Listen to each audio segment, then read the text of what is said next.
What if the most real part of you has no weight, no shape, no formula? What if the thing that makes you you cannot be held, cannot be scanned, cannot be proven in a lab?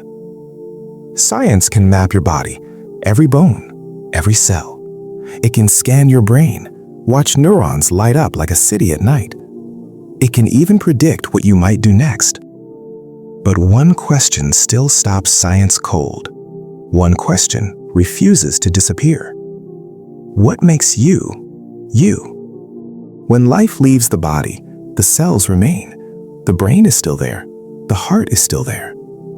So what disappears? More than 1400 years ago, the Qur'an pointed to an answer. And only now is science beginning to feel that some truths live beyond experiments, beyond equations, beyond what instruments can touch. Modern science has gone far, farther than any civilization before it. Neuroscience studies the brain. Psychology studies behavior. Biology studies life itself. Scientists can explain how neurons fire, how memories form, how emotions are triggered. But here is the truth many admit quietly, almost reluctantly. Science does not know where consciousness comes from. Even today, there is no clear scientific definition of consciousness.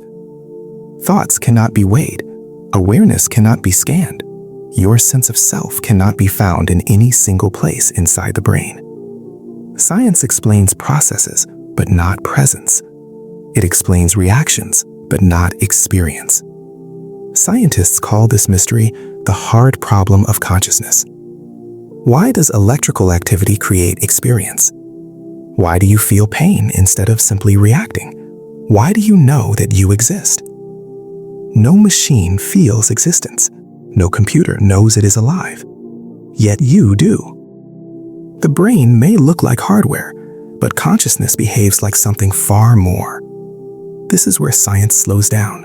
This is where it reaches a limit. And this is where the Qur'an speaks. In Surah Al-Isra, 1785, Allah says, "They ask you about the soul. Say, the soul is from the command of my Lord, and you have been given little knowledge." This verse is powerful because the Qur'an does not guess. It does not speculate. It does not say the soul comes from matter. It does not say it comes from the brain. It says the soul comes from Allah's command, meaning the soul is not physical, not material, and human knowledge about it will always be limited. Another verse deepens this truth. In Surah Al-Zumar, 39:42, Allah takes the souls at the time of death and those that do not die during their sleep. The Quran links sleep and death. Science notices something strange here too.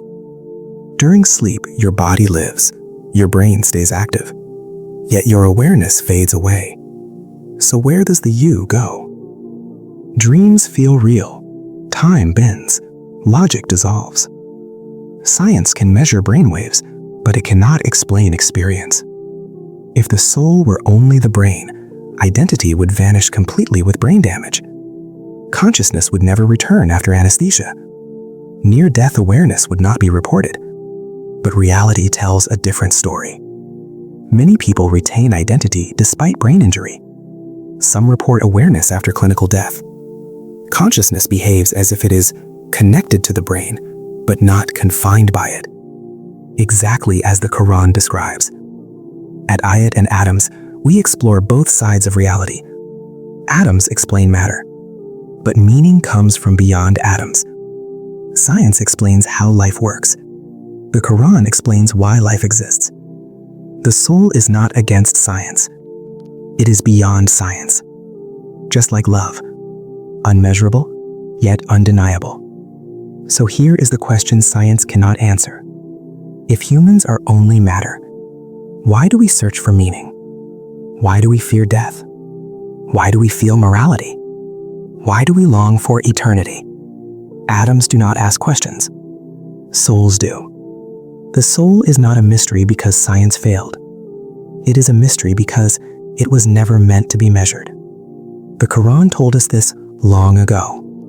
If this video made you pause, if it stirred something inside you, if it pushed you to question reality, like the video, subscribe to Ayat and Atoms, and join us on more journeys between Quran and science, between atoms and the soul.